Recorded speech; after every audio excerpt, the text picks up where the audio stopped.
पत्र आहे मित्रांनो, थोडीशी जागा. मित्रांनो, आवाज येतोय ना? थोडी तब्येत बरी नाहीये, शुगर कमी आहे, पण भाषणाला आल्यानंतर एखाद्या रंगमंचावर आल्यावर कसं होतं.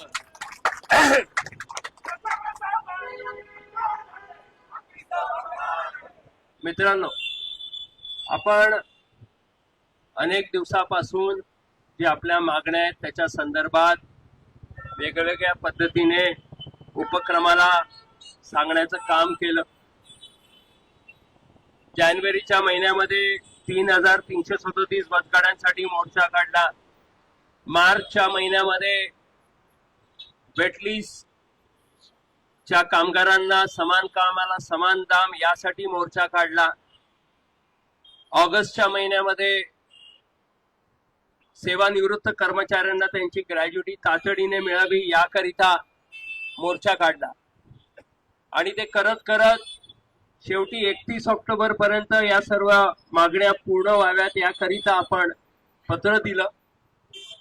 जनरल मॅनेजर नवीन आहेत, नवीन आल्या, ते म्हणाले मी प्रयत्न करते, पण आपण आंदोलन, तसं पत्रही दिलं की आपण आंदोलन करू नये, पण कुठेच काही होताना दिसत नव्हतं.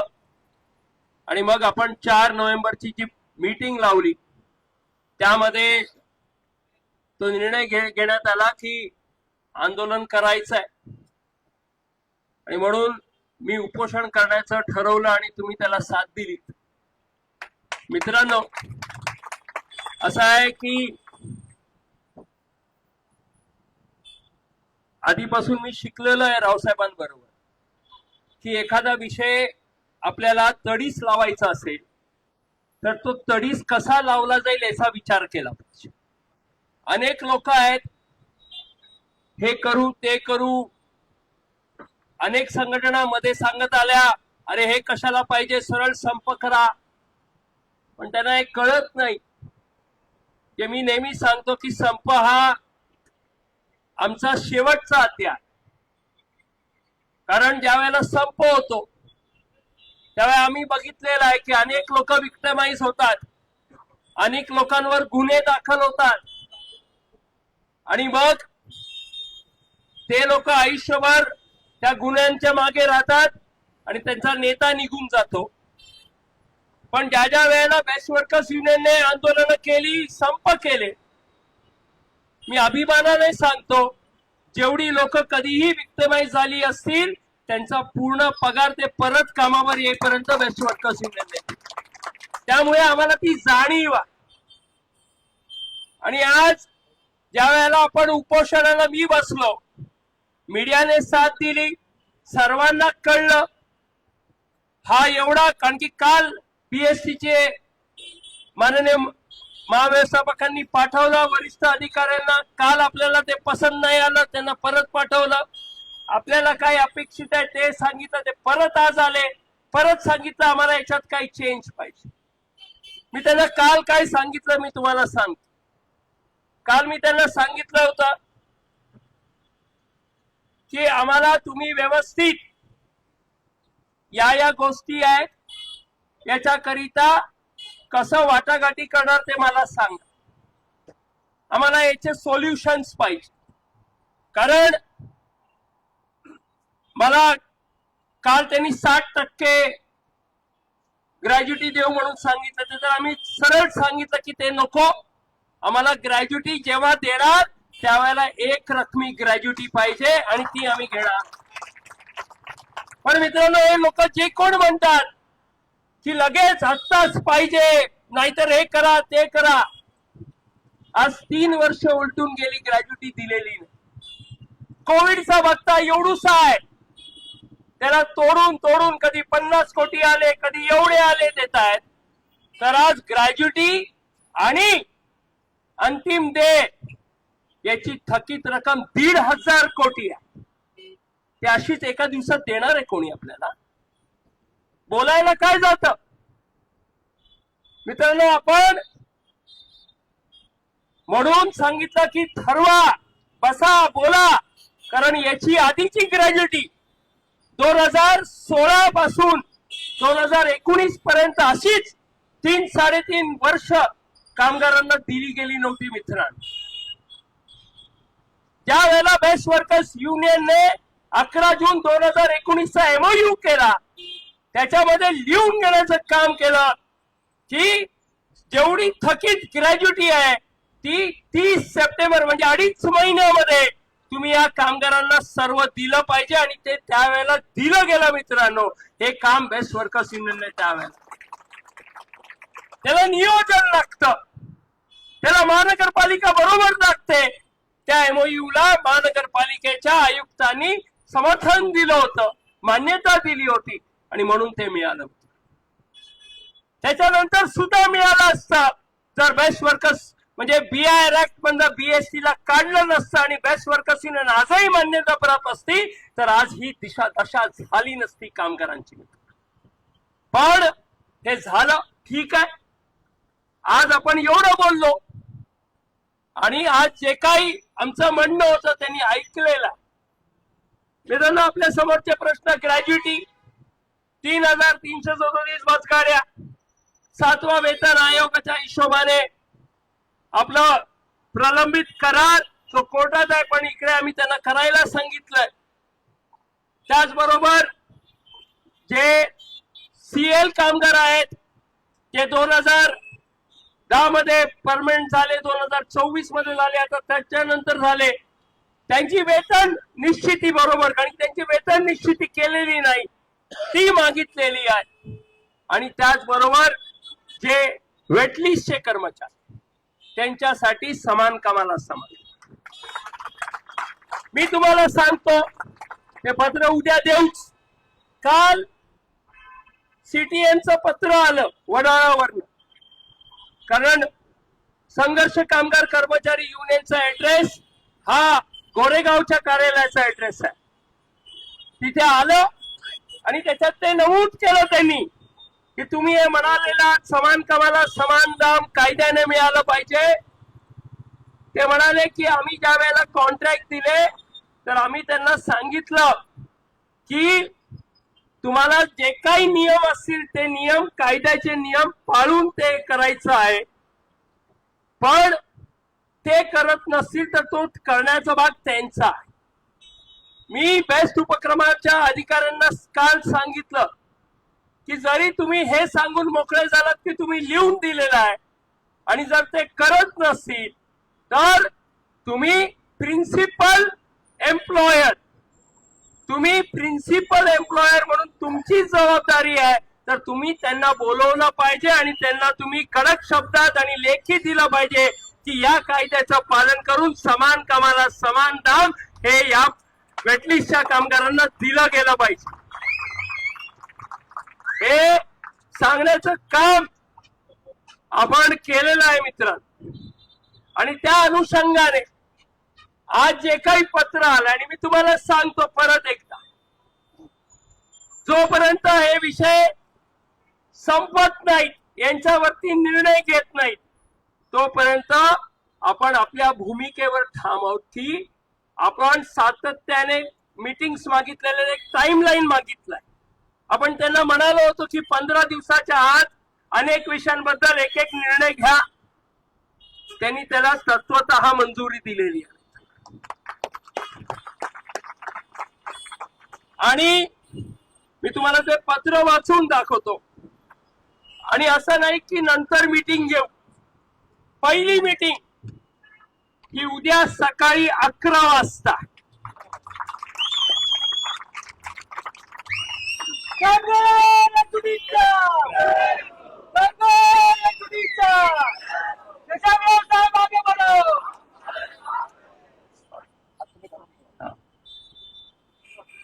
प्रति शशांकराव आहे, ज्या ज्या पत्रांचे संदर्भ दिल्या, दुपारचाही एक पत्र आलं होतं त्याचा संदर्भ आहे. उपरोक्त संदर्भ क्रमांक 4 चे पत्र आपणास सादर केल्यानंतर आपणांबरोबर झालेल्या चर्चेनुसार आपल्या सदर मागण्यांबाबत बेस्ट वर्कर्स युनियन व संघर्ष कामगार कर्मचारी युनियन पहिल्यांदा बेस्ट उपक्रमाने संघर्ष कामगार कर्मचारी युनियनला वाटाघाटीला बोलवले, म्हणजेच वेटलिस्टच्या मुद्द्याला त्यांनी हात घालायचं ठरवले. संघर्ष कामगार कर्मचारी युनियन या सोबत सविस्तर चर्चा करण्याकरिता उद्या दिनांक 14/11/2025 रोजी सकाळी 11 वाजता माननीय महाव्यवस्थापक बेस्ट उपक्रम यांच्या दालनात बैठकीचे आयोजन केलेले आहे. याबाबत बृहन्मुंबई महानगरपालिका यांना सुद्धा सदर बैठकीमध्ये सहभागी होण्यासाठी बेस्ट उपक्रम करून विनंती करण्यात आलेली आहे. सदर चर्चेमधून आपल्या मागण्यांबाबत योग्य तो सकारात्मक विचार केला जाईल. यामुळे सदर बैठकीस आपण उपस्थित राहावे व आपले बेमुदत उपोषण मागे घ्यावे असं त्यांचं आजचं शेवटचं पत्र आहे. आता मी तुम्हाला इथून सांगतो. सर्वात आधी ग्रॅज्युटीचा मुद्दा, त्यानंतर 3,337 बस गाड्या, त्यानंतर वेतन करार. या सर्व गोष्टींसाठी काय पाहिजे? पैसा. बरोबर आहे ना? आणि पैसे कोण देणार? महानगरपालिका. मग या बैठकीमध्ये महानगरपालिकेच्या अधिकाऱ्यांना उद्या बोलवलं गेलेलं आहे आणि ते येणार आहेत उद्याच्या बैठकीत. मित्रांनो, ते पत्र तयार झाल्यानंतर माननीय महाव्यवस्थापकांनी आयुक्तांना फोन केलं आणि म्हणून उशीर झाला. एक अधिकारी राजाराम बरोबर येऊन इकडे थांबले होते. दुसरे 2 अधिकारी हे महानगरपालिकेत गेले. त्यांच्या अधिकाऱ्यांचे कोण अधिकारी उद्या येणार आहेत या बैठकीला आणि ते अधिकारी त्यांच्या फायनान्स डिपार्टमेंटचे अधिकारी आहेत. मित्र, ते उद्याच्या बैठकीला येणार आणि उद्याच्या बैठकीमध्ये बाकीचं सर्व टाइमलाईन हे ठरणार. त्याचबरोबर जे आले होते त्यांनी सांगितलं उद्याच ठरवू की जेवढे कॉन्ट्रॅक्टर्स आहेत त्यांना कोणत्या दिवशी बोलवून घ्यायचं आहे, कारण उद्या महाव्यवस्थापक असतील. या सर्व गोष्टींबद्दल त्यांनी ते ठरवलेलं आहे. आणि ज्या अर्थी जे काल पत्र आलंय वेटलिस्ट संदर्भातलं समान कामाच्या समान दाबाबद्दल, त्यातून एक क्लिअर होतं की बेस्ट उपक्रमाने तत्वतः समान कामाला समान दाम मिळावं हे कबूल केलेलं आहे. कारण ज्या वेळेला कायद्याचं पालन केलं पाहिजे म्हणताय, तर मग कॉन्ट्रॅक्ट ऍक्ट सरळ सरळ म्हणतो की तुम्ही समान कामाला समान दाम दिलं. आणि मित्रांनो, ही चर्चा सुरू होईल. मला अपेक्षा आहे चर्चेतून चांगलं निघेल आणि परत आपल्याला आंदोलनाची भूमिका घ्यावी लागणार नाही. पण आपण कधीच गाफील राहत नाही. आणि म्हणून एकदा उद्याची काय बैठक झाली, आज बहुतेक काही विरोधक सांगतील अरे काय मिळालं काय नाही, पण जर बैठक ते केलं असतं, कारण की मला तुम्हाला आठवण करून द्यायचंय मित्र, बैठका, चर्चा, व्यवस्थित वाटाघाटी ज्याला म्हणतो आपण, ते गेले 2-3 वर्ष कोणत्याच संघटनेने केलेलं नाही मित्र. हे काय करतात, फक्त जाऊन एक पत्र देतात, मग अमुक आलं तर ते माझ्यामुळे, तमुक आलं तर ते माझ्यामुळे. पण खऱ्या अर्थाने लढतो कोण? आणि जर कोण सांगतं अरे आमच्या नेत्याने हे आणलं, तर ते आणू शकतं, तर बाकीच्या गोष्टी का नाही दिल्या? आणि म्हणून मित्रांनो, आपला इतिहास राहिलेला आहे की लढल्याशिवाय काहीही मिळत नाही. आणि म्हणून आज आपण लढलो. जरी मी एक जण म्हणून उपोषणाला बसलो मित्रांनो, ते उपक्रमाच्या अधिकाऱ्यांनी मानलं, कारण आपल्याला या लोकांची सेवा आहे, ती सेवा चालू राहिली पाहिजे. एकदमच गळ्याशी आलं तर गोष्ट वेगळी. आणि मग जर ती वेळ, आणि मी तुम्हाला सांग होणार नाही, कारण आपल्याला एका चांगल्या व्यक्तीचा हात आहे याच्यामध्ये. पण कधी अशी वेळ आलीच, याच्या पुढे याच्या आधी आलेल्या होत्या, ज्या ज्या वेळेला आल्या त्या त्या वेळेला बेस्ट उपक्रमाच्या कामगारांनी दाखवून दिलं की त्यांची ताकद काय.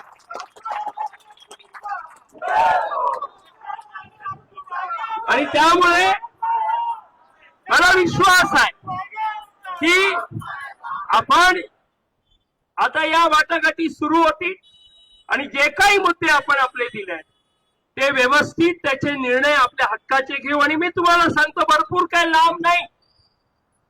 कोणाला भीती आहे की आचारसंहिता येईल, काळजी करू नका. कारण आपलं हे उपक्रमाचे निर्णय पब्लिक साठीचे निर्णय नव्हे.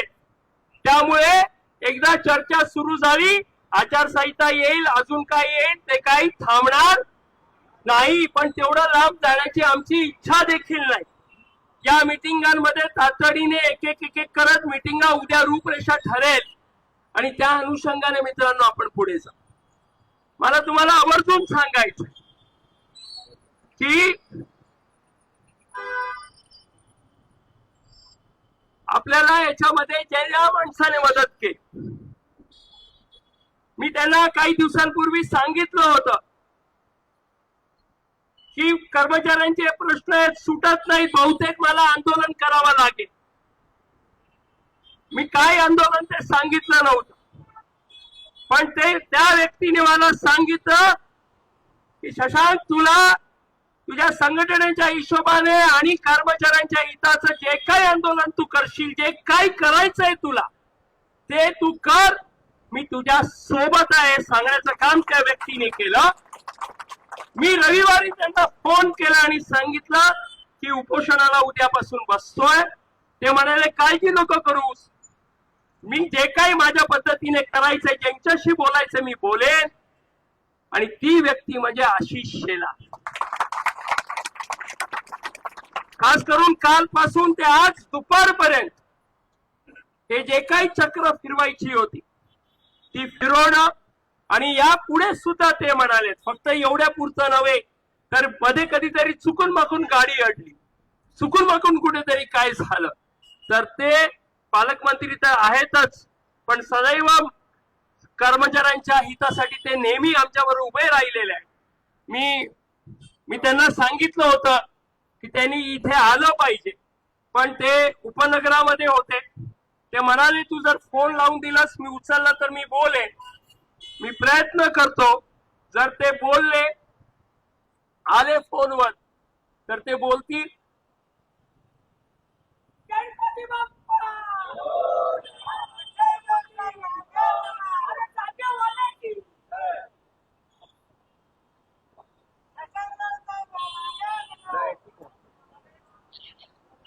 अशी जी मी यांना संबोधित करत होतो आणि मी सांगितलं की आपण सदैव आमच्या बरोबर उभे आहात आणि राहिलेला आहात आणि आपण मदत केलेली आहे. मी स्पीकरवर टाकतोय, 2 मिनिटं कामगारांना सांगा. 1 मिनिट जी आशिषजी बोला.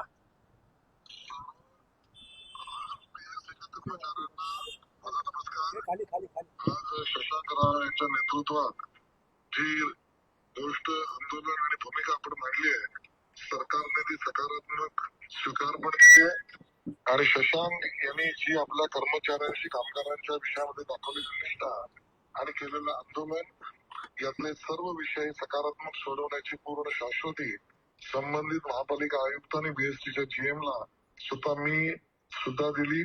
शशांकराव यांचे मुद्दे हे कर्मचाऱ्यांच्या हिताचे आहेत, बीएसटीच्या हिताचे आहेत, मुंबईच्या हिताचे आहेत. ते संपूर्णपणे सोडवण्याची सकारात्मक भूमिका घेऊन या काळात आपण बैठका घेऊ. सर्व कर्मचाऱ्यांनी शांततेने आंदोलन केल्याबद्दल धन्यवाद. थँक्यू. मित्रांनो, बाकीचं आपल्याला भरपूर बोलायचं, पण आज झालेली घडामोडी ही तुम्ही प्रत्येकापर्यंत पोहोचवली पाहिजे. आणि जो कामगार विरोधी उगाच टाव टाव करत, कारण कोणीतरी हरकत नाही, कोणीतरी बोलेल, कोणाला काही जरी झालं तर त्याच्यातलं चुकीचंच दिसतं. पण आपण ही भूमिका घेतली, या सुरू झालेल्या आहे आणि आपल्या सर्वांच्या ताकदीने आणि चांगली साथ जे सरकारमधली आपली लोक आहेत त्यांनी दिल्यामुळे आपण जे पाऊल उचल त्या याला नक्कीच यश येईल. आणि आपली जी सवय आहे की एकदा एक विषय घेतला तो जोपर्यंत तडीच लागत नाही तोपर्यंत आपण शांत बसणार नाही, तसंही पुढेही शांत नाही बसणार एवढंच. आणि जोपर्यंत आपण जिंकत नाही तोपर्यंत बिलकुलच थांबणार नाही. आणि आपण लढलो तर नक्कीच जिंकू या विश्वासाने मी आज इथेच थांबतो. जय हिंद, जय महाराष्ट्र.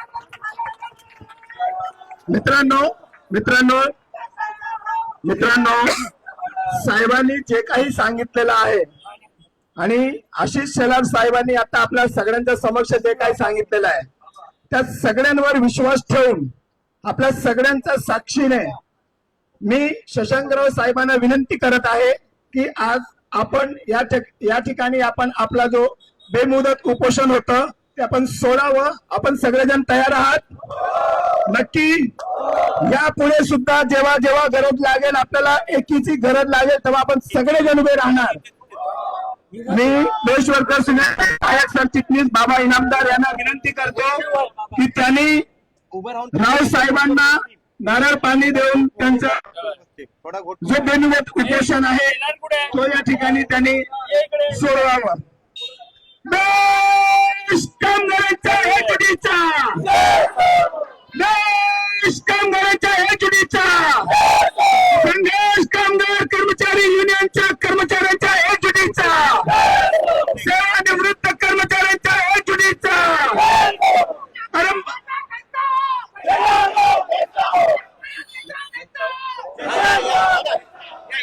धन्यवाद मित्रांनो.